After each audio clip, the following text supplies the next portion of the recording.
Fixed deposit বিনিয়োগকারীদের জন্য খুবই সুখবর। ইন্ডাসইন্ড ব্যাংক তাদের ফিক্সড ডিপোজিটের সুদের হার রিসেন্টলি বৃদ্ধি করেছে। এখন সাধারণ নাগরিকরা বার্ষিক 3.5% থেকে 7.99% এবং প্রবীণ নাগরিকরা 4% থেকে প্রায় 8.5% পর্যন্ত সুদ উপভোগ করতে পারবেন। এই নতুন হারগুলো 26শে নভেম্বর 2024 থেকে কার্যকর করা হয়েছে।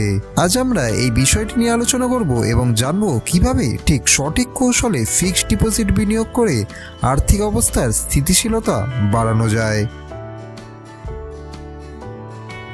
ফিক্সড ডিপোজিটে বিনিয়োগের জন্য সঠিক কৌশল আমাদের জানা খুবই জরুরি।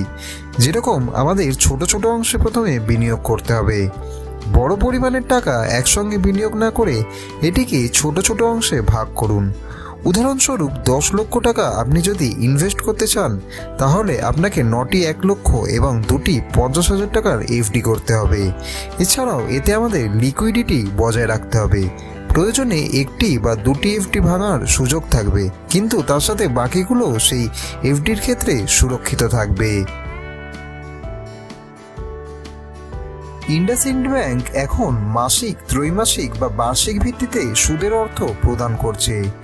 আপনার আর্থিক চাহিদা অনুযায়ী এই সুবিধাটি আপনি ইচ্ছেমতো বেছে নিতে পারেন। এছাড়া প্রবীণ নাগরিকরা অতিরিক্ত 0.50% সুদের সুবিধাও এখান থেকে পাচ্ছেন, যা দীর্ঘমেয়াদে বাড়তি লাভের সুযোগ এনে দিচ্ছে।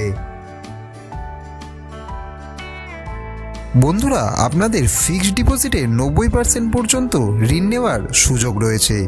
উদাহরণস্বরূপ, আপনি যদি 1.5 লক্ষ টাকার একটি এফডি করেন, সেখানে আপনি ঋণ নিতে পারবেন 1,35,000 টাকা।